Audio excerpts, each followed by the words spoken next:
Fala, rapaziada, beleza? Pessoal, tô indo pra Café Terreiro encontrar com a galera lá. Acho que tem mais de 100 motos lá, hein?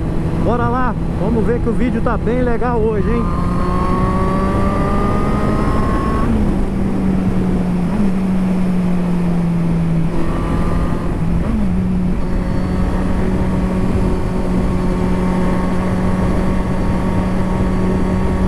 Pneu ainda tá frio, pessoal. Sair agora, né? Esperar dar uma aquecida aí pra dar uma acelerada, né, pessoal?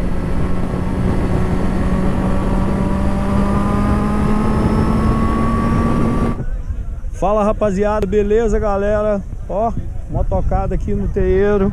Gente do Brasil todo aqui, motos, cada uma mais linda do que a outra, hein, galera? O encontro tá muito massa. Tem CB, tem XJ, tem Suzuki, tem motocada. A motocada tá tudo aí, velho. Top demais, a galera se encontrando. E aí, beleza? Beleza demais. Aí, a motocada top. Só motoca bruta.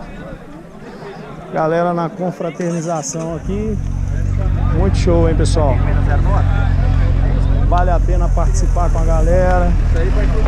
Tem muita moto bonita, hein, galera?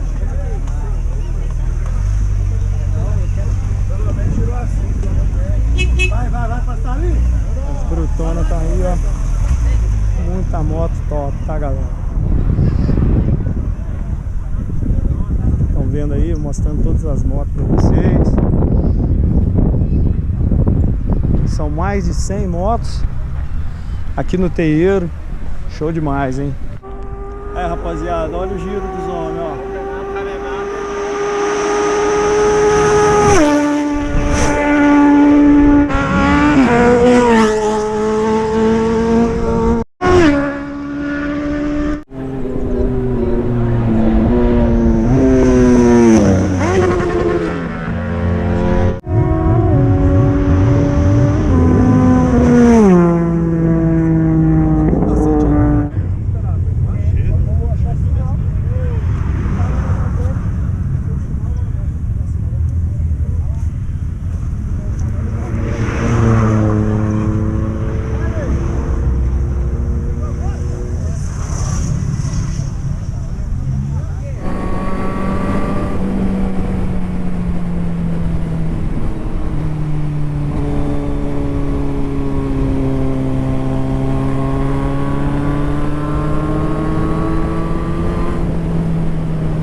O pneu tá meio frio ainda, galera, então vou mais tranquilo.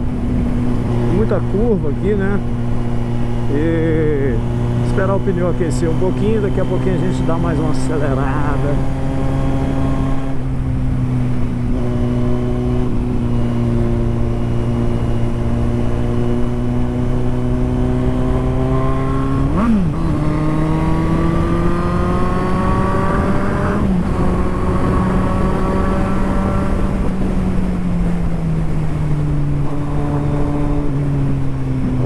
Aqui é bonito demais, hein, galera? Olha aí, ó.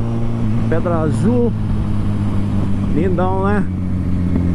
A galera se encontra bastante aqui de moto.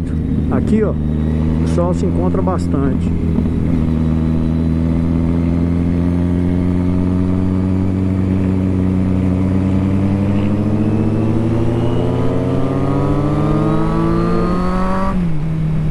Rapaziada, finalizando o vídeo aqui, as motocas, só motoca top. Aí, ó, finalizando o vídeo. Se você ainda não é inscrito no canal, se inscreva, ative o sininho de notificações. Aí, ó, Ducati, ó, top, hein? Top demais. Até o próximo vídeo, tchau, valeu!